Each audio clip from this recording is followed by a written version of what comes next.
All right. So, welcome to another podcast episode. I guess you could call it. I don't know if I'm going to make this into a podcast or if I just want this to be another Rich Malone episode where I, talk about my journey. And if you guys have not recently seen my new video, I quit copywriting. Spoiler alert, I haven't really quit copywriting. I've just press pause on that real quick because I've seen that I can make money elsewhere. And by that, I mean there's a new venture that opened up for me. Business idea, I guess you could say. And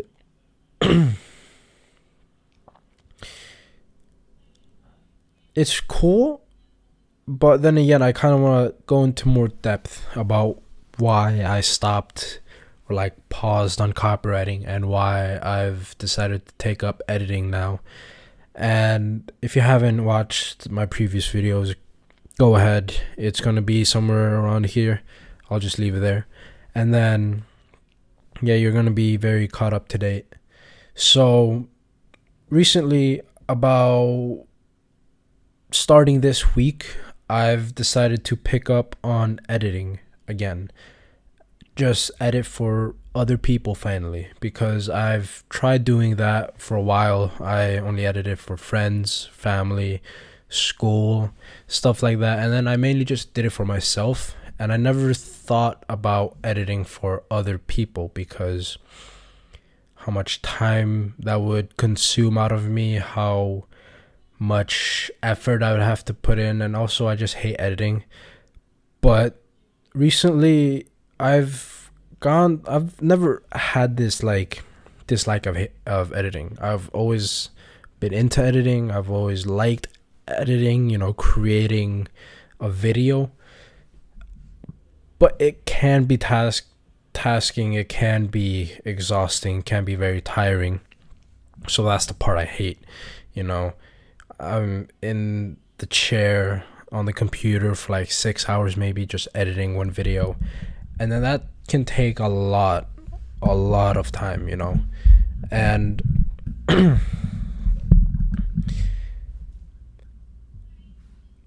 thought someone was about to open the door, but that's just the part I hated about editing, how much time it took and how long I was on the computer for. I don't really like to be on the computer for that amount of time, the entire day. I always want to go outside, do something, go in the living room, maybe just relax a bit and just not be on the computer a lot. So, I didn't like that aspect. But recently, I've realized that the one thing that I have the most experience of is editing, making content, making YouTube content, That's the only area that I have the most experience because I am a YouTuber. I have had a YouTube channel for almost 10 years, pretty much almost. It's about to be 10 years old next year. And that's the only area that I've grown to be more experienced at. Copywriting I just picked up recently. I would say sales, I haven't really been on it, but I want to pick up that pretty soon. And then marketing, I've been picking that up recently as well. There's all these things, but if I come down to number one thing is becoming a content creator or a YouTuber or an influencer. That's the bottom line. That's what I spent most of my years doing, And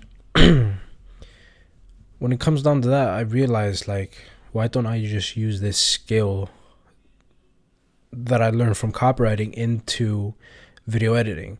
That is outreach, that is, managing my time, that is looking things in a different picture. Take something like the practices I did for copywriting into video editing. I thought So just basically take everything I learned from copywriting and implement it into video editing. And that's like the practice aspect. I'm not talking about doing a copy. I'm not talking about reading a copy, reviewing a copy, nothing like that. Although that is kind of, you can also do that in video editing. I'm mostly talking about the practices, you know. There's very valuable like practices that I learned from copywriting that I can put into video editing. I can't think of them at the top of my head, but there's very few. There's very few that I've learned in copywriting that I can put into video editing. And that's something I also, you know, want to tell you guys. Copywriting is, you learn so much from copywriting. You learn so much, and businesses do need copywriting, you know.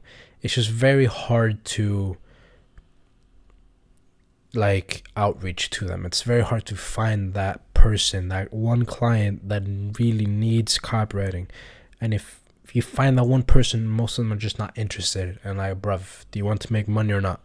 So it's very hard. And it's easier for video editors because not only is it very easy to show your portfolio, you can legit edit 5 videos and showcase them to other people. That's what I did.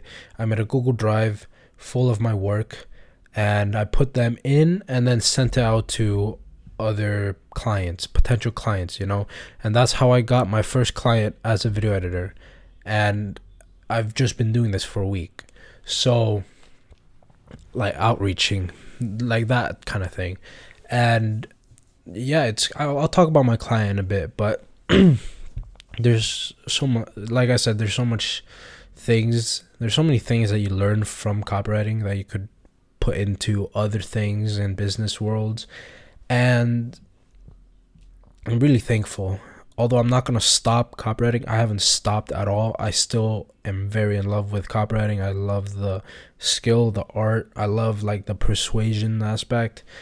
Everything about it is just very fascinating to me. I am definitely going to continue that. It's just I want to make some money first. And I'm not saying video editing is the easy way out. It's the one that makes the most sense to me, you know. It's the one that makes most sense to me. I know how to edit. I've been editing for quite some time. I did the math yesterday. If you watch my previous video, I did the math yesterday, and it was around 7 years that I've been doing video editing. 7 years of just constantly editing, watching other people's edits, watching tons of videos, seeing what works, what doesn't. And a major YouTuber, you know, like Mr. Beast or Logan Paul, they really understand the video part. They know how it works, they know what doesn't work, how to keep retention, stuff like that. So I really watched those type of videos, and just to not entertain myself, just to learn from them. And this is something you guys can do as well. If you want to become a video editor, if you want to become a content creator, look at what the best are doing. Look at the top dogs. Look at guys like Mr. Beast, Logan Paul, Sideman, KSI, like those type of people. See what they're doing and then kind of mimic that into your own. But don't just copy and paste like without learning something. If you're going to copy Mr. Beast, Logan Paul, people like those, then learn from their style. Learn and then create your own style. Create like how would you want your viewers to view this, stuff like that. So yeah, like it's not like a rare thing. This is not something I came up with. This has been around for ages, you know. Everyone knows you have to do this to like be great, like mimic other people and then create your own style. It's very simple. But it took me a while to understand that because I was just trying to grow without knowing how to grow. I was just posting videos because for the sake of it. And you gotta understand, like, there's so many small things that go into making a video. For instance, this podcast, I'm probably not gonna be cutting up a lot because it's a podcast. I want to leave everything in. There's a lot of things that go into podcasting as well. Like, you have to, if you're doing a visual like I'm doing right now, You have to get the lighting right. You have to get the camera right. You have to get the quality, the mic, and then you have to find topics to talk about, stuff like that. And then you have to kind of be good at talking if you want to really have your viewers engaged. And luckily for me, right now I'm just on go mode. I can just speak like about anything right now. So you kind of have to understand what goes into making a video, making a podcast, making a business, making an agency, stuff like that. You have to know what goes into that, because if I'm going off topic, I do apologize, but what I'm saying is there's a lot of little things that go into video editing, and that's what took me a while to understand. I thought it was just record, cut, upload, and then make a thumbnail. That's all I really thought. I didn't think that there was a story into a video. I didn't think that you had to make it you have to make it in a certain type of way, or otherwise people will click off. You have to just have all of these in mind and then make the video. Or while you're making the video, make sure all of these tiny little things are checked, and make sure, you gotta play the game, basically. And it took me a while to understand that. And then it took me a while to understand that that's the same thing with copy. Like,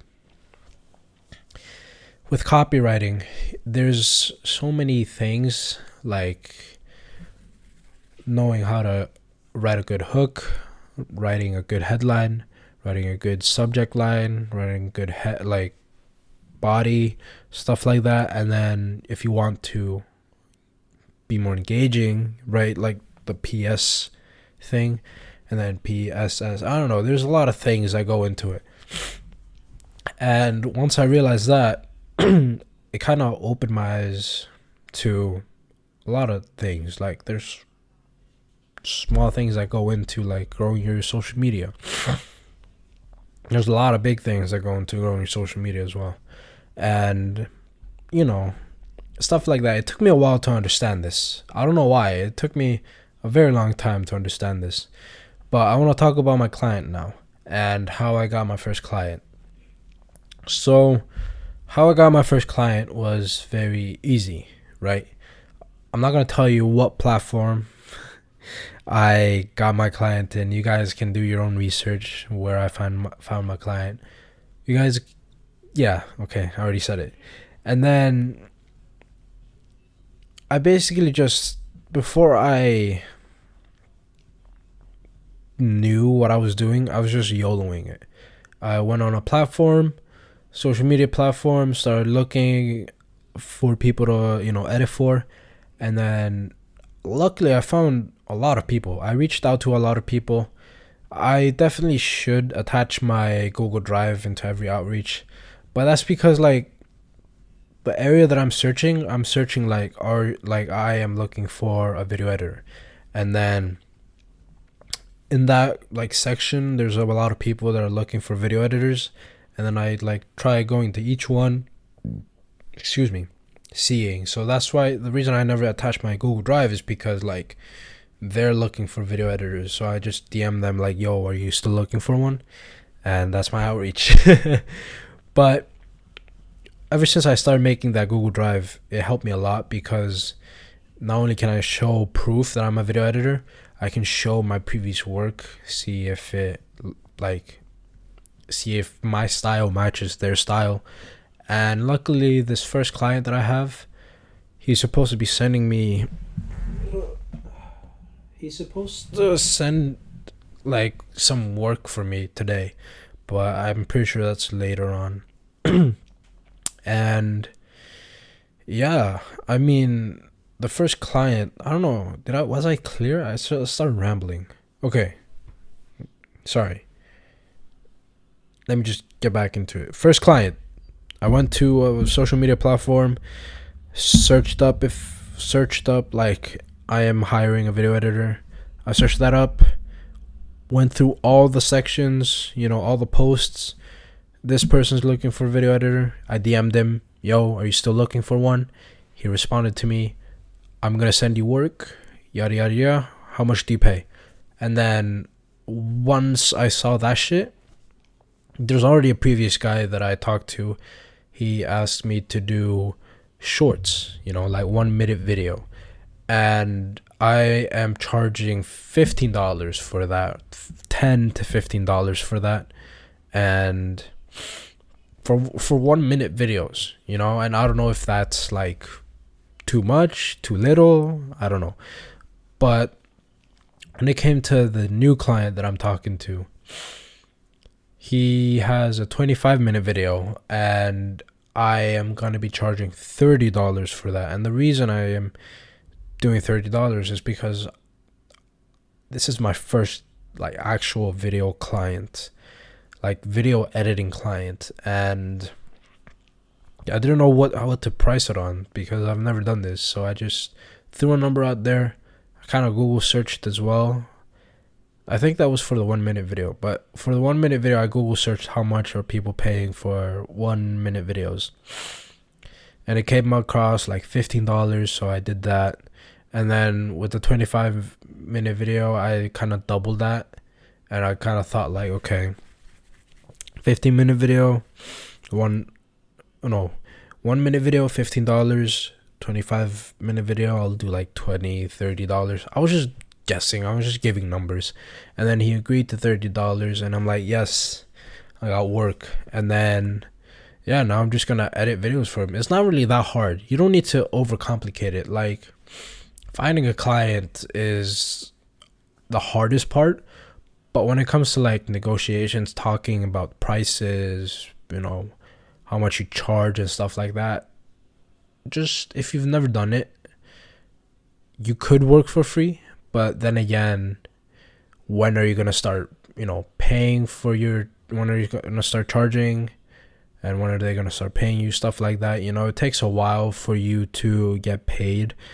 But since I've done this for 7 years, I think I can safely say I can start charging, because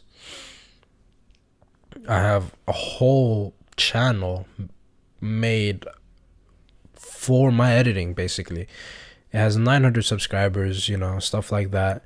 And then you can obviously see by my style, I know what I'm doing. I'm editing the videos myself. I'm doing all the captions and stuff like that. So, yeah, I feel like charging for my first client sounds okay. It sounds fair. So yeah, but if you have never edited a video, or if you're using AI to edit your videos,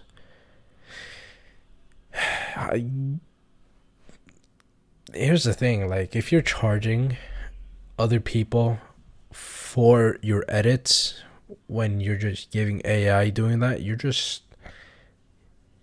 that's such like a low blow. I don't know. I don't like that method. Like, when I edit, I want to edit because it's my video, it's my style, it's my art, basically. And giving away to AI is kind of just like.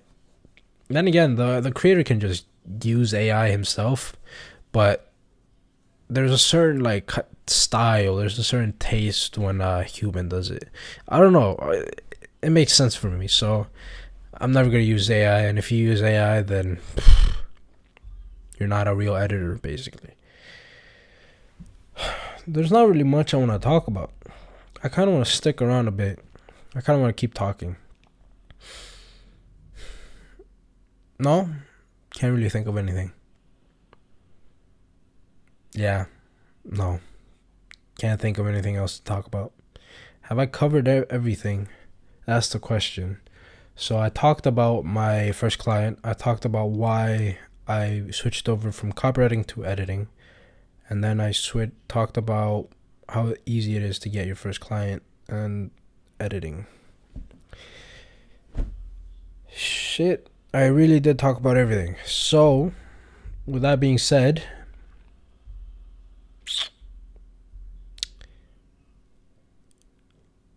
I don't want to move. I'm very comfortable right now. Like, I could just sleep.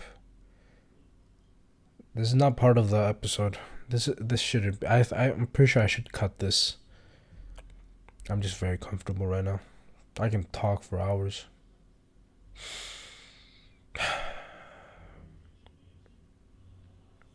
I could fall asleep right now. I'm not even lying. I could fall asleep mid recording, but I'm just gonna cut next video. I'm not gonna move.